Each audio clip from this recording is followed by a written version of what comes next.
of a win is this for you guys to knock off a nationally ranked team like this? Honestly, that stuff is not that big a deal to us, but beating a quality team early in the season is a big deal. So I think coming into this, we knew we were going to be tested.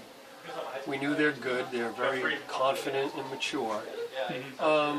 And if we could beat them, that just means that we've got a good team here. So I think that's what it means, that we're good enough to, early in the season, we've grown enough to be able to beat a quality basketball team in our league at home.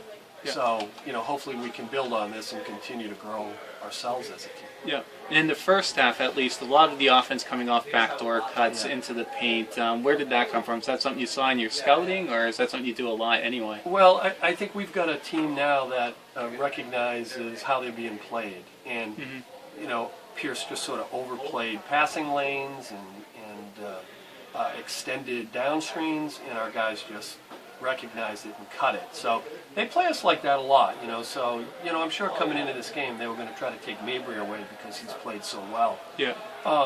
And we've got a team now of unselfish players that can all pass the ball, and we're not easy to guard anymore, So, I thought we had gotten an inordinate amount of layups around the rim. I didn't really look at the points in the paint. 32 of your 43 were from the paint. It's not like we're a post-up team, so that was mostly off cuts. Yeah, exactly. It's not like you have huge guys in there banging away. There's most of it, like you said, off cuts and recognition by the point guard dumping it down, high post, low post.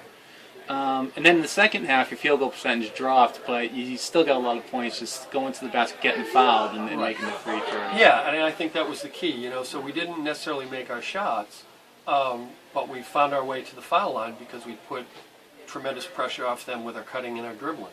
So there's a lot of different ways to score points. You don't have to just beat people from behind the line or in the post or off the dribble. And I think when you're trying to put a team together that's hard to guard in a lot of different ways, you're more comfortable going into games against any kind of defense. So we adapted well.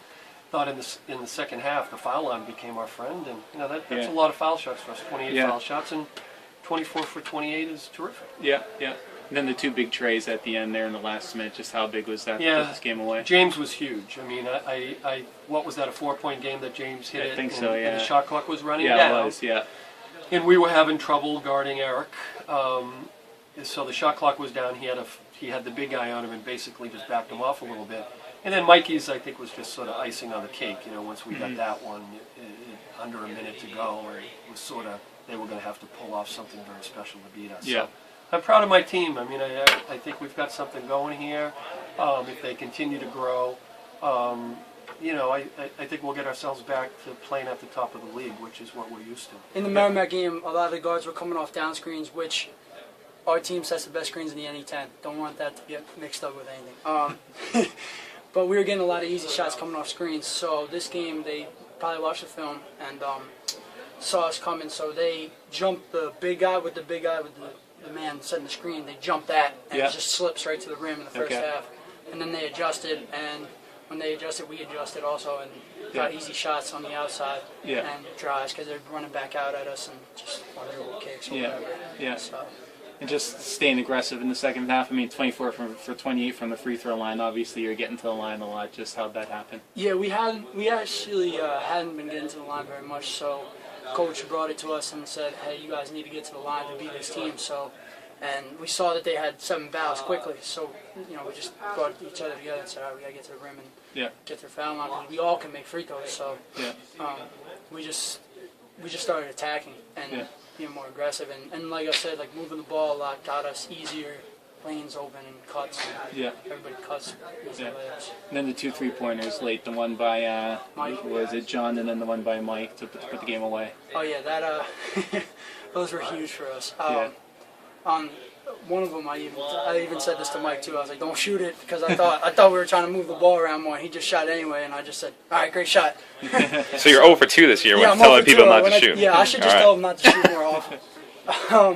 No, but those were wonderful shots for us, and big shots especially because it was at that turning point where it could have been, all right, we missed, they come down, they score, and now it's a close game again. And brought it up to 10. Yeah. So lots of backdoor cuts leading to easy layups. Just where'd that come from? Yeah, I mean, they were jumping screens a lot because last game Roy was getting open off like a lot of curl cuts. So I guess they were anticipating that from the film, and Dino was just finding all of us just cutting greatly. Yeah, yeah. And your big three-pointer in the in the last minute there. Just what were you thinking throwing that up, and what were you thinking when it left your hands? I was just spotting up. I mean, I saw Chris driving to the lane, so I spaced out. He drew my man great, and then he gave me a perfect pass, so it felt good. Yeah, and how big was the one before you, too, Johns, to put it up to 7 points when they had hit it to 4 points? Yeah, James hit a huge shot. Like that was the biggest play of the game, I think. And it was coming down to the end of the shot clock, and he's one of our captains, and he's a senior. He's been around for a while, so I had confidence that he would hit it, and then he did.